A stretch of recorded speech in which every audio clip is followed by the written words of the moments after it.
Ano ang dapat gawin kapag na-refuse sa Poland Working Visa Appearance at ilang beses pwedeng mag-reappeal? Magandang araw mga kababayan. Kung ikaw ay na-refuse sa Poland Working Visa Application, lalo na pagkatapos ng visa appearance or interview, huwag muna mawalan ng pag-asa. Hindi pa ito katapusan ng pangarap mo sa Europe. Sa video na ito, sasagutin natin ang mga tanong na madalas ninyong itanong. Ano ang dapat gawin kapag na-refuse ang Poland Working Visa? Ilang beses ba pwedeng mag-reappeal? At ano ang mga dapat iwasan para hindi na maulit ang refusal?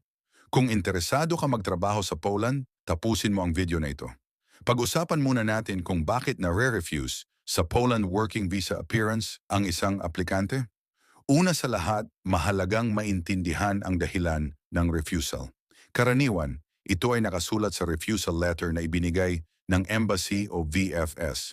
At ilan sa mga common reasons ay kulang o hindi malinaw na documents. Hindi ka panipaniwala ang sagot sa interview. May duda ang consul sa purpose of travel, employer o job offer na may issue. Hindi tugma ang documents at mga sagot mo. Previous visa violation o overstaying. Tip: huwag basta mag-reapply kung hindi mo pa nauunawaan ang tunay na dahilan ng refusal. Ano naman ang dapat gawin pag na-refuse? Kapag na-refuse ka, ito ang mga dapat mong gawin. Una, basahing mabuti ang refusal letter. Huwag hulaan. Nakacheck doon kung saan ka nagkulang. Pangalawa, ayusin at palakasin ang documents. Halimbawa, mas malinaw na employment contract, updated employer documents, mas maayos na explanation letter, at suportadong financial documents. Pangatlo, i-review ang interview answers mo. Maging consistent, honest, at diretso sa susunod. Pang-apat, humingi ng tamang guidance. Mas mainam na may tamang impormasyon bago mag-appeal o mag-reapply. Ilang beses ba pwedeng mag-reappeal? Isa ito sa pinakamadalas itanong.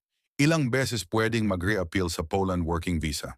Karaniwan isang appeal lang ang pwedeng gawin sa isang refusal decision. May time limit ang appeal, kadalasan ay 7 hanggang 14 na days mula sa araw na natanggap mo ang refusal letter. Kapag na-deny ang appeal, hindi na pwedeng i-appeal ulit ang parehong application.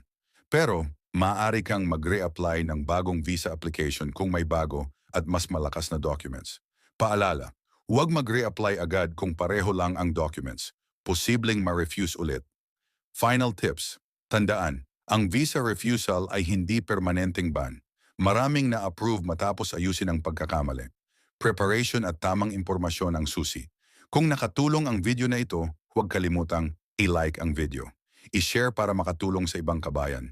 Mag-subscribe sa YouTube at mag-follow sa aming Facebook. At kung may tanong ka tungkol sa Poland Working Visa, appeal o reapplication, i-comment lang sa baba at susubukan naming sagutin sa susunod na video.